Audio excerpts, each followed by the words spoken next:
आप अभी accepted fact है, you are the face of BJP and this alliance in Maharashtra totally today. ऐसा नहीं था 3 साल पहले। Fadnavis ji, you are written off almost. आपके पीठ के पीछे कितने बंदूक है, क्या आपने कभी काउंट की है? ये नहीं कि आपके कंधों पे कितने लोग बंदूक चला रहे हैं, वो आप लॉयर हैं, वो अलाउ नहीं करते, मगर आपके पीठ के पीछे कितने बंदूक है, कितने छुरे लगे हुए हैं, क्या आपने कभी काउंट की है? Because you are almost written off now. You are, लोग कह रहे हैं you are come back man, but you are written off 3 years back. It's finished. Devendra Fadnavis is finished. बहुत जल्दी उठ गए थे, लोगों ने कहा था ये बहुत जल्दी उठ गए थे, उतनी जल्दी वो गिरे हैं।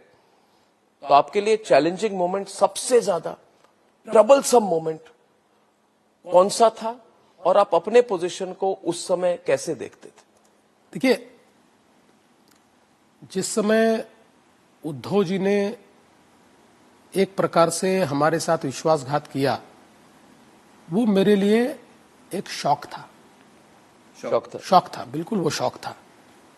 पॉलिटिकल रियलिटी उस समय मेरे ध्यान में आई कि राजनीति में ऐसा भी हो सकता है।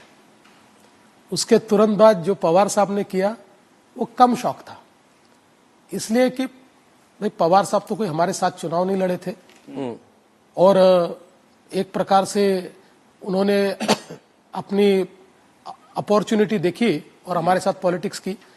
तो इसलिए मैं ऐसा मानता हूं कि वो कहीं ना कहीं मेरी स्ट्रैटेजिक गलती थी कि मैंने उन पर विश्वास किया उस समय, इसलिए। हाँ जी।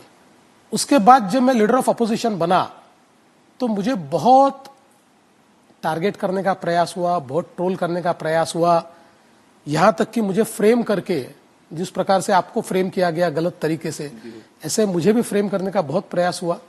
लेकिन चूंकि उस समय 5 साल में होम मिनिस्टर रहा था और पुलिस में एक भावना मेरे बारे में थी कि इस आदमी ने कभी गलत काम नहीं किया है, इसने कभी पैसे नहीं मांगे हैं, इसने कभी ट्रांसफर पोस्टिंग में भेदभाव नहीं किया है। इसलिए पुलिस के कई आला अधिकारी अड़ गए कि हम इस पर कार्रवाई नहीं करेंगे, इसलिए वो कार्रवाई नहीं कर पाए। तो ये सारा जो है चैलेंजिंग समय था। लेकिन मैंने तो कहा था कि मैं लौट कर आऊंगा। मैंने कहा था कि मेरे मतलब किनारे पर घर मत बसा लेना, मैं समंदर लौट कर आऊंगा। तो मैं लौट कर आया। इसलिए मुझे लगता है हाँ, ये बड़ा चैलेंजिंग टाइम था, लेकिन इस चैलेंजिंग टाइम से मुझे फायदा ये हुआ कि now Devendra Fadnavis is more matured politician. अब मुझे किसी चीज से डर भी नहीं लगता और किसी चीज से शॉक भी नहीं लगता। किस चीज में आप पहले मैच्योर नहीं थे? देखिए, इन सिचुएशंस को हैंडल करने की मेरी कोई आदत ही नहीं थी।